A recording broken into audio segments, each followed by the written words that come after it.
Halo, perkenalkan nama saya Muhammad Fatih Razani Hakim.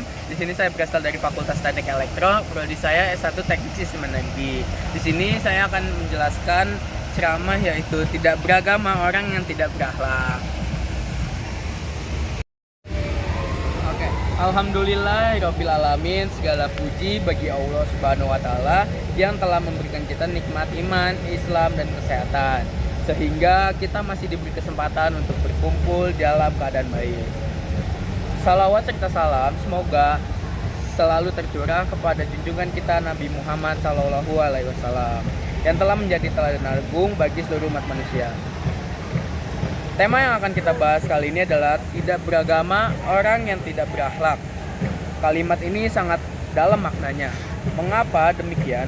Karena agama bukan hanya tentang ibadah ritual semata seperti sholat, puasa, atau zakat, tetapi juga tentang bagaimana kita berperilaku dan berakhlak pada sesama makhluk Allah.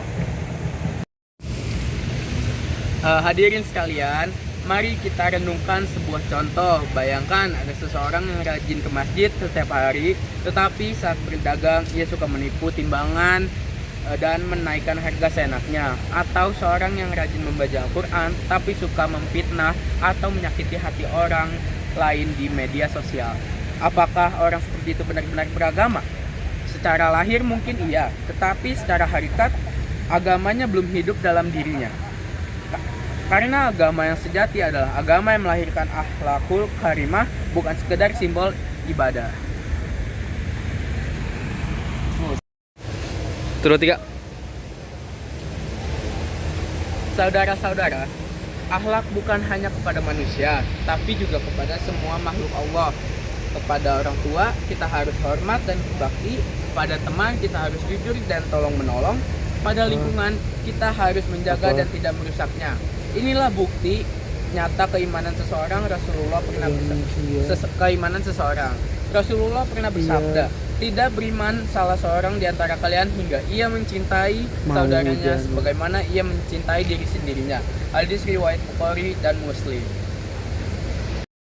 Jadi, agama tanpa akhlak hanyalah kulit tanpa isi.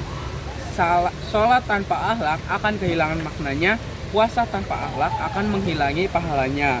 Dan ilmu tanpa akhlak bisa menjadi bumerang bagi diri sendiri. Hadirin yang berbahagia, mari kita belajar dari suri teladan Rasulullah. Ketika beliau dihina, beliau tidak membalas dengan kemarahan. Ketika beliau disakiti, beliau justru mendoakan kebaikan bagi orang-orang yang menyakitinya. Itulah akhlak yang sejati, sabar, pemaaf, dan penuh kasih sayang. Contoh sederhana dalam kehidupan kita, jika kita diserobot di jalan, lalu kita menahan diri untuk tidak marah, itu akhlak. Ketika kita bisa jujur, meskipun tidak ada yang melihat, itulah akhlak. Dan ketika kita bisa memaafkan kesalahan orang lain, itulah tanda bahwa agama sudah benar-benar hidup dalam hidup kita.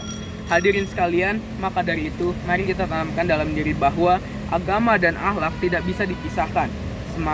Semakin tinggi ilmu agama seseorang, seharusnya semakin mulia pula akhlaknya. Karena Allah tidak melihat seberapa banyak amal kita, tetapi seberapa ikhlas dan baik hati kita dalam menjalankannya. Semoga kita semua menjadi hamba Allah yang beragama dengan akhlak yang mulia, meneladani Rasulullah dalam setiap langkah kehidupan kita. Dengan akhlak kita akan menjadi pribadi yang dicintai manusia dan diridhoi Allah Subhanahu wa taala. Cukup sekian dari saya, apabila ada salah kata mohon maaf. Wassalamualaikum warahmatullahi wabarakatuh. Oke, di sini saya akan menambahkan kata-kata yang sangat menyentuh ke hati, yaitu keimanan sejati bukan diukur dari seberapa sering kita beribadah, tapi seberapa lembut hati kita terhadap sesama. Tidak ada gunanya sholatmu tinggi, puasa panjang, jika lidahmu masih menyakiti dan hatimu sombong. Rasulullah tidak utus untuk memperbanyak pengikut, tapi untuk menyempurnakan akhlak manusia. Cukup sekian kata-kata saya. Apabila ada salah, saya mohon maaf. Wassalamualaikum warahmatullahi wabarakatuh.